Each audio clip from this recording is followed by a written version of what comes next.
Yang saya ingin katakan, kalau kita merujuk baik kepada kitab suci maupun kepada kearifan lokal, semua problema kita dapat terselesaikan dengan syarat kita menganggap yang tidak sependapat dengan kita adalah saudara kita, dan Allah pemilik kekuasaan. Dia yang memberi kekuasaan kepada siapa yang dia kehendaki. Dan dia mencabut, dia katakan mencabut. Kenapa dia katakan mencabut? Karena yang kuasa biasa tidak mau, kecuali dicabut. Apapun hasil akhir pemilu kita, apapun hasil akhirnya. Apakah calon Anda yang menang atau dia yang kalah? Ketahuilah bahwa itulah cermin dari masyarakat kita. Wa in kadu la yastafizzunaka liyukhrijuka minal ardh idzan la yalbasuna illa qalil. Mereka itu hampir saja menjadikan engkau gelisah. Masyarakatmu gelisah dalam ketakutan. Kalau itu terjadi, yakinlah rezimnya pasti runtuh. Bismillahirrahmanirrahim. Alhamdulillah. Wassalatu wassalamu ala Rasulillah wa ala alihi wa ashabihi wa man wala. Ibu Rektor yang saya hormati, saudara moderator, Pak Gus Baha, hadirin sekalian, assalamualaikum warahmatullahi wabarakatuh.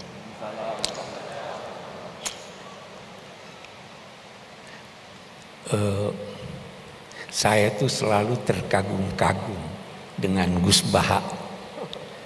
Dapat saja dia kisah dari Al-Quran untuk dia jadikan sebagai nasihat buat kita semuanya. Jadi saya ingin memulai dengan mensyarah itu. Dua orang berselisih, satu kaya raya, satu miskin. Dia datang ke Nabi Daud. Kita perhatikan ucapannya. Inna hadza akhi lahu tis'un wa tis'una na'jah. Dia berselisih, tapi dia berkata, saudaraku ini. Lihat, kendati berselisih, dia masih berkata, saudaraku ini mempunyai 99 ekor kambing. Saya punya cuma satu.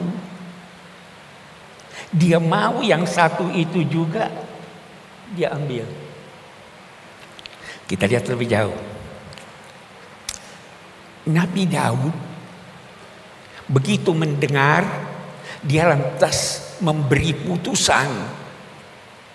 Qad zalamaka bisu'ali na'jatik. Dia telah menganiaya kamu dengan menuntut dia punya yang satu itu. Kita lihat, benar enggak Nabi Daud ini? Tidak. Dia sadar bahwa dia telah memberi putusan sebelum mendengar dari pemilik 99. Apa maknanya? Jangan cepat-cepat beri putusan. Dengar dari seluruh pihak, baru beri putusan. Yang saya ingin katakan,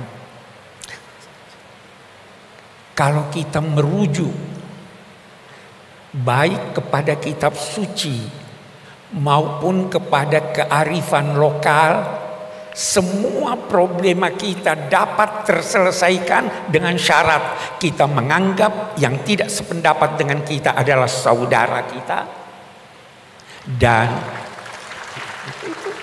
ya kan, dan berusaha mencari solusinya dari tuntunan Tuhan dan kearifan lokal kita. Dan itu sangat banyak. Ini saya kira satu yang saya ingin menjadi mukaddimah dari apapun namanya, untuk kita menghadapi ini, merawat ukhuwah.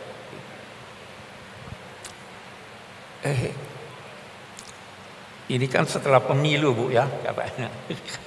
Saya terkesan begitu. Saya ingin berkata demikian lagi. Ada satu kearifan yang dikemukakan oleh kitab suci yang mungkin juga kita semua perlu sadari supaya terawat ini ukhuwah.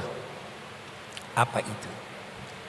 Nabi Muhammad sallallahu alaihi wasallam diperintahkan Allah untuk menyampaikan, untuk berucap dan menyampaikan, Qulillahumma malikal mulk tu'til mulka man tasha wa tanzi'ul mulka mimman tasha wa tu'izzu man tasha wa tudhillu man tasha biyadikal khair innaka ala kulli syai'in qadir tulijul laila fin nahar wa tulijun nahara fil lail wa tukhrijul hayya minal mayyit, dan seterusnya. Sampaikan, Allah pemilik kekuasaan. Dia yang memberi kekuasaan kepada siapa yang dia kehendaki. Dan dia mencabut, dia katakan mencabut. Kenapa dia katakan mencabut? Karena yang kuasa biasa tidak mau, kecuali dicabut. Mencabut kekuasaan dari apa yang dia kehendaki. Dia yang memuliakan, dia yang menghinakan. Tetapi ingat, di dalam genggaman Tuhan kebajikan itu, apa maknanya? Ikuti tuntunannya, pada akhirnya kamu mendapat kebajikan. Baru dia lanjutkan, sampaikan juga, wahai Tuhan, Engkau memasukkan malam di dalam siang, memasukkan siang juga di dalam malam. Engkau menghidupkan, mengeluarkan yang hidup dari yang mati, dan mengeluarkan yang mati dari yang hidup. Apa maknanya ini? Kata sementara pakar, inilah isyarat tentang teori dialektika. Jangan pernah menduga bahwa sesuatu yang sudah tidak ada harapan tidak mungkin muncul lagi. Karena Tuhan menghidupkan dari yang mati. Ikuti saja tuntunan Allah.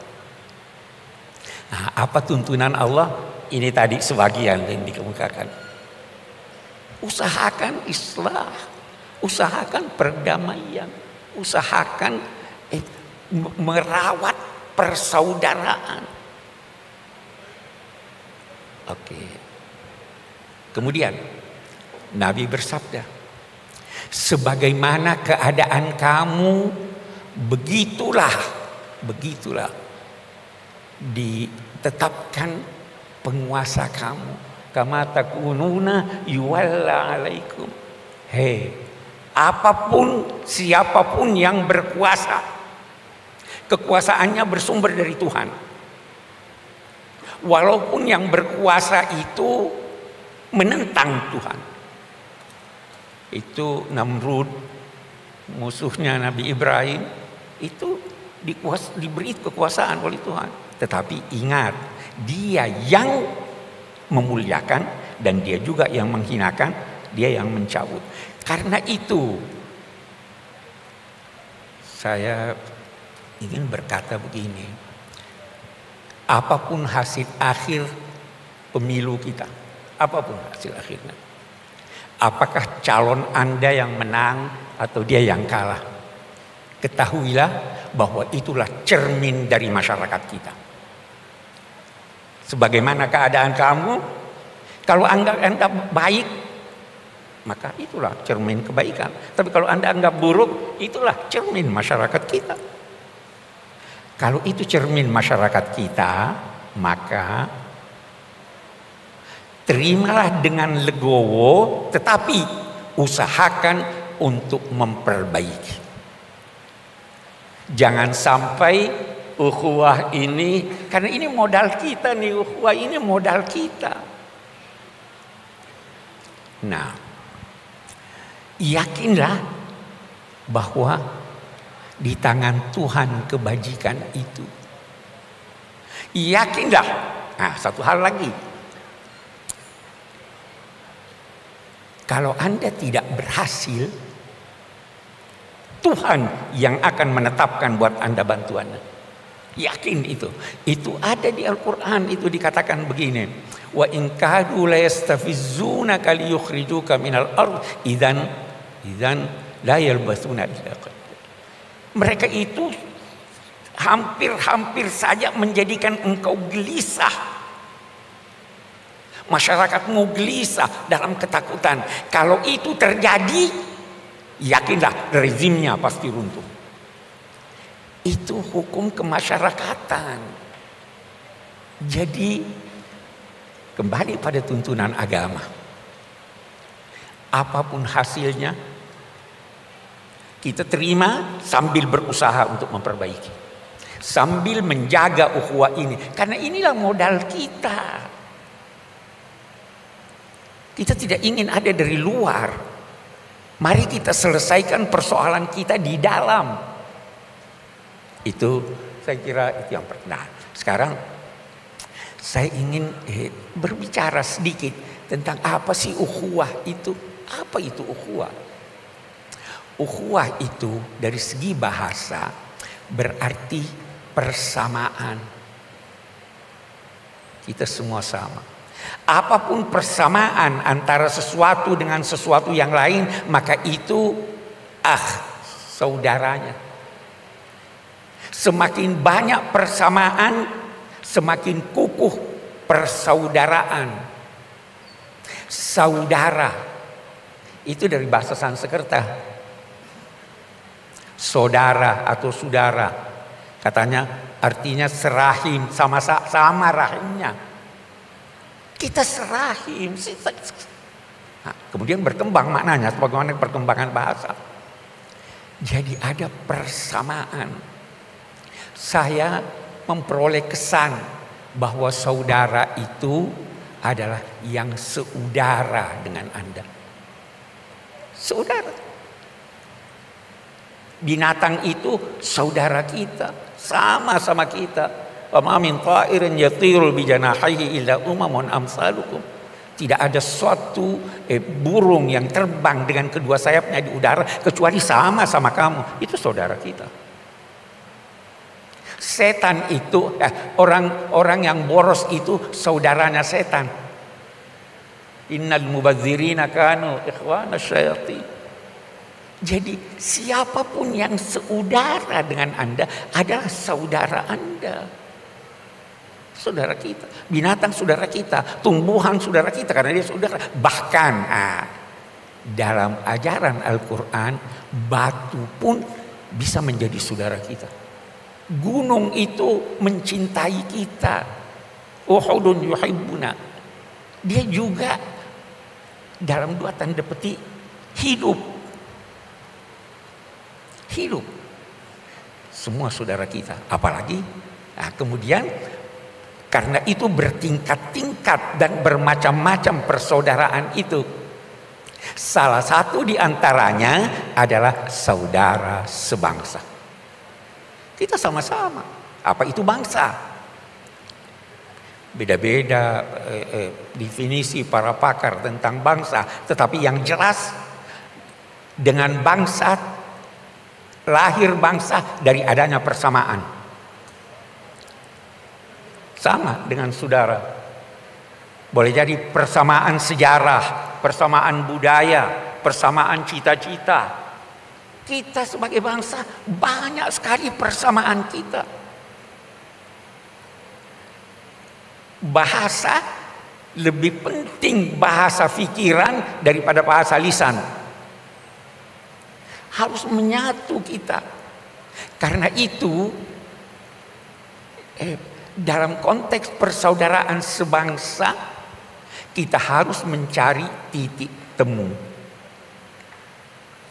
Tanpa titik temu, kita tidak bisa mewujudkan persaudaraan sebangsa. Saya teringat Sayyidina Ali pernah berkata begini,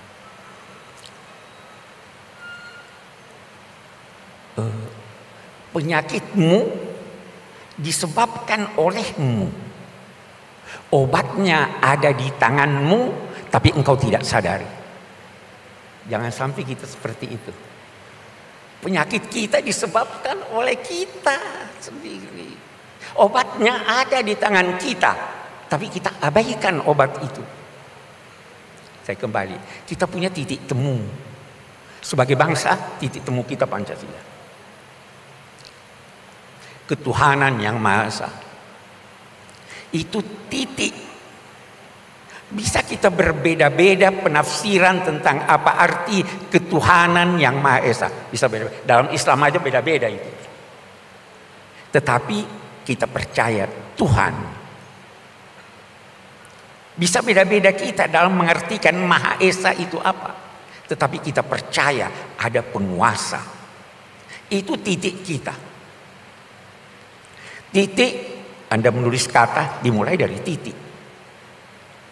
Apa yang Anda tulis terserah, asal mulai dari titik Tuhan. Kalau tidak mulai dari Tuhan, no. Itu kesepakatan kita. Anda mengakhiri kalimat dengan titik. Jangan pakai koma. Kalau begitu, Tuhan adalah pangkalan tempat bertolak dan pelabuhan tempat bersau.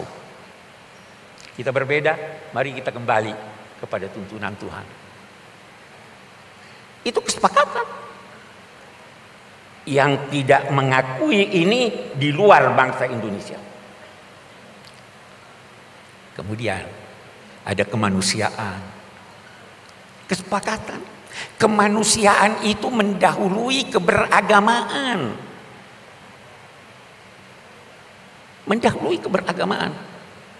Anda mau pergi sholat Jumat, di tengah jalan ada orang yang ketabrak yang perlu ditolong. Apa Anda pergi sholat Jumat? Atau tolong ini? Anda mau sholat, mau berwudu, ada air. Kalau Anda pakai, ada yang mau minum yang kehausan. Jangankan manusia, anjing kehausan mau minum. Anda kasih dia minum atau gunakan untuk berwudu. Kemanusiaan itu tidak hanya tertuju pada manusia, tertuju kepada seluruh makhluk Tuhan. Kita ada kerakyatan, ya kan?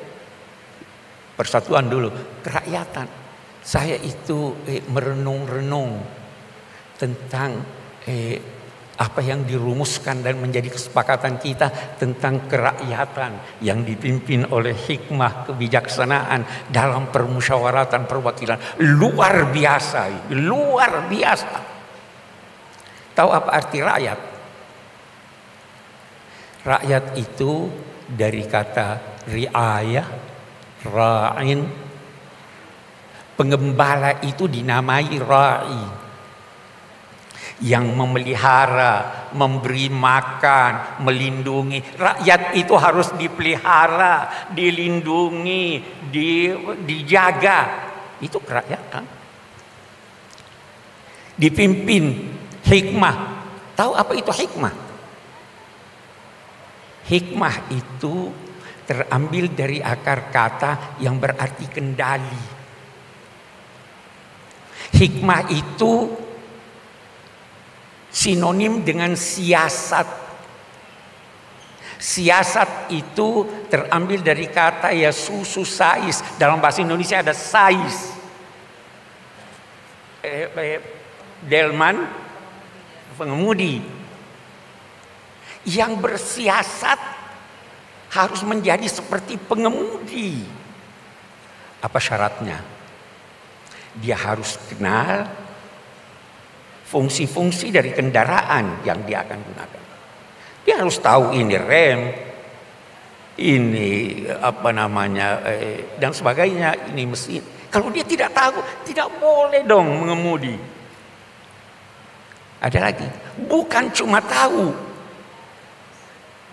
punya pengalaman dalam hal itu. Anak kecil, anak saya tahu itu. Ini rem, ini klakson, ini. Tapi dia tidak tahu menggunakannya, tidak boleh mengemudi. Ada lagi? Ada. Dia harus tahu jalan, dia harus tahu arah. Kalau dia tidak tahu arah, kemana kita mau pergi? Jangan bersiasat. Itu bukan hikmah. Ada lagi? Ada. Mengemudi itu ada seninya. Bukan asal, ya ada seninya. Ada lagi, satu lagi. Dan ini yang hilang dari kita. Apa itu? Akhlak. Mengemudi itu perlu akhlak. Jangan bunyikan klakson malam-malam. Jangan menyalip dari sebelah kiri. Ada akhlak. Nah, kerakyatan yang dipimpin oleh hikmah, oleh siasat yang syaratnya seperti ini. Baru dalam permusyawaratan. Musyawarah itu apa?